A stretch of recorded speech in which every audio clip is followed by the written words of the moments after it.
everybody, welcome along to Sportsbet TV. Paul Alster here with you once again, and we're looking forward to some fantastic action at glorious Goodwood this week. It always is one of the great highlights of the year. Of course, things are very different this time around following Corona, with not as much racing having taken place prior to the horses arriving on the Sussex Downs, but we're still very hopeful of a good show, and we've got a number of recommendations for you for Wednesday, Thursday, and even one ahead for Friday.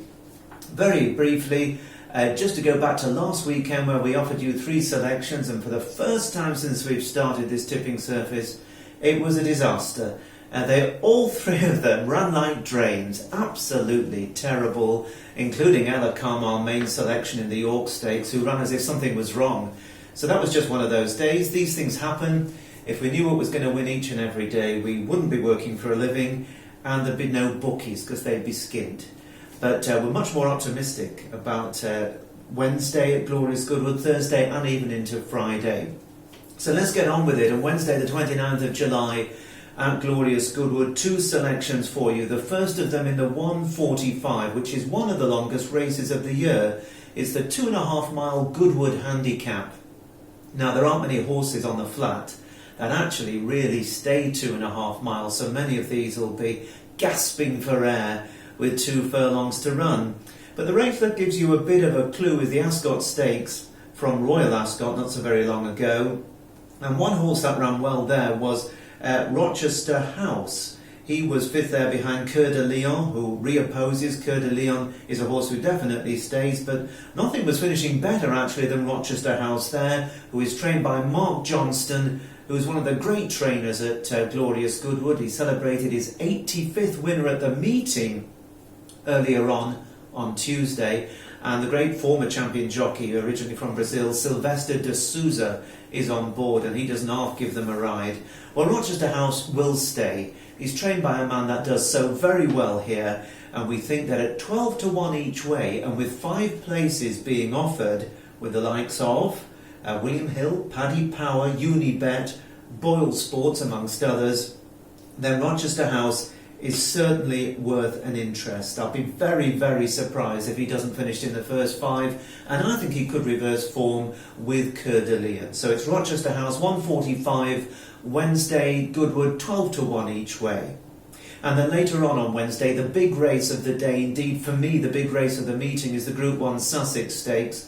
What an absolute cracking race this promises to be.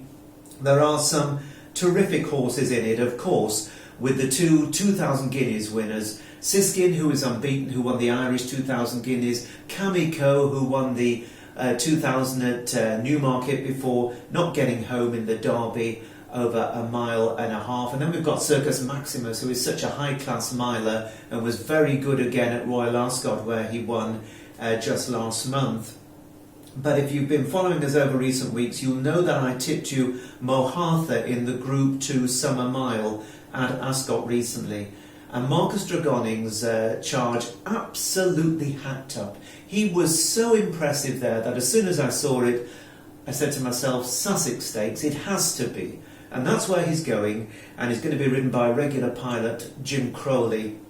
Now, Mohartha was unlucky at Royal Ascot behind Circus Maximus. He got no sort of run, as we pointed out prior to his win at Ascot, and we're going to stick with him because we think this is a horse who's finally reaching his peak. He's really on the upgrade. I think the 2-3-year-olds are going to run big races, but against Mohartha, if he is on his game, I think they're going to struggle to hold him, and the odds of return are generally 11 to 4.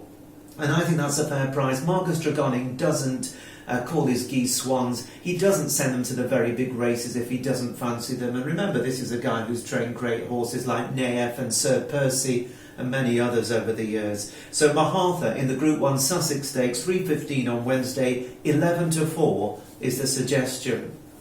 Moving on to Thursday, well, plenty more good racing. We're assuming the ground is going to be good because the weather is generally set fair, and that should help English King, who was our selection in the Derby. Now, of course, the Derby was a bit of a write-off because the jockeys, most of them, really didn't distinguish themselves, to put it mildly, including Frankie Dettori, who's back on board English King here for Ed Walker. Now, English King finished 5th in the Derby. He was flying at the finish, finishing faster than anything, but having been 17 lengths behind Serpentine, the eventual winner 3 furlongs out, he made nearly 12 lengths in the final 2 furlongs, but he was given far too much to do. We think he's going to go really well, English King, this time, and Frankie's not going to make the same mistake twice. He's too good a jockey, put very simply. So we think 5th in the Derby. He's going to step up to win this Gordon Stakes.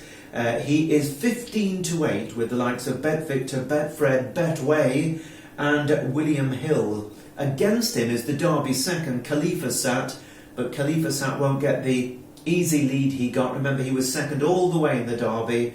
Nothing got to him or to the winner. Mogul, who was 6th in the Derby, is a bigger danger for Aidan O'Brien. But we're with English King to get back to winning ways. Remember how impressive he was in the Lingfield Derby trial, and that form has worked out well. So English King 15-8 in the Group 3 Gordon Stakes, 2:45 on Thursday. And also on Thursday, another favourite of ours on this service is Nazif.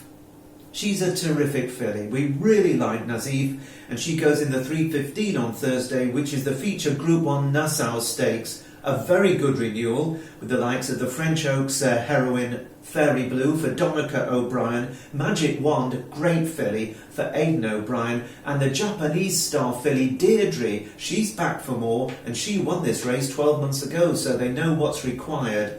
But Nazif hasn't been beaten. She has been so progressive through handicaps, and then she won the Group 2 Duke of Cambridge Stakes, and then she did it again in the Falmouth Stakes Group 1 last time. They haven't got to the bottom of this filly. We think she's still continuing to improve. She's with the best trainer of them all, John Gosden, and for us 11-4, a very fair price in that Nassau Stakes as things stand at the moment, and that's a price generally available. Now, although they haven't made the declarations for Friday's racing at the time of this recording, we want to just throw one into the hat for you. And this is in the 1:45 on Friday, which is the Oak Tree Stakes. Now, this is a race in which one master for William Haggis will be a very warm favourite. And to be fair, she really is the one to beat if she turns up and if she gets a clear run. Of course, that's not always guaranteed at Glorious Goodwood, where there are nearly always traffic problems.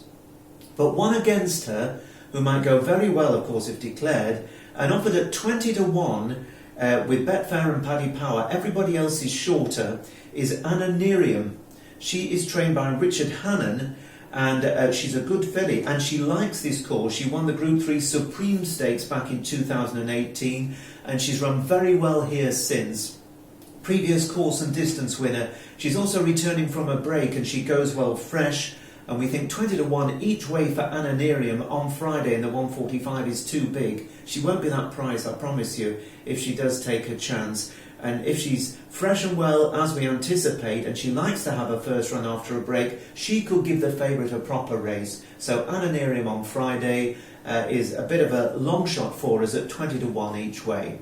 So those are our 5 selections for Glorious Goodwood across Wednesday, Thursday and even into Friday. We'll be back on Friday with our tips for Saturday at Glorious Goodwood, of course, which is one of the great days of British racing each year, and as well as looking at the other tracks on Saturday and Sunday. But for now, from me, Paul Alster, here at Sportsbet TV, I wish you a very good afternoon. Enjoy Glorious Goodwood. It really is glorious.